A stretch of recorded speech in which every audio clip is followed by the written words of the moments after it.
சிலையா பேசுறேன். என்னுடைய சொந்த ஊரு திண்டுக்கல் தான். திண்டுக்கல்ல இருந்தாலும் கணக்கம்பட்டி வர்றது, ஐயாவை பார்க்க வர்றது இது முதல் முறை. இது நிறைய பேர் சொல்லியிருக்கிறாங்க.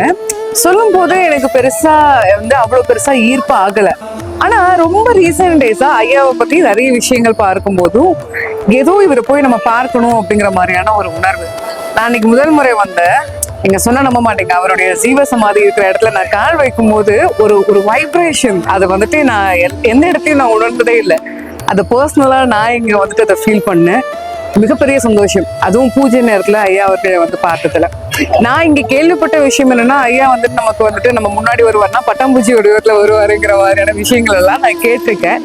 ஒவ்வொரு மாசமும் அமாவாசை அன்னைக்கும் பௌர்ணமி அன்னைக்கும் இங்க இரவு நேரத்துல நைட்டு 12 மணிக்கு சிறப்பான பூஜைகள் நம்மளுடைய ஐயாக்காக பண்ணிட்டு இருக்காங்க.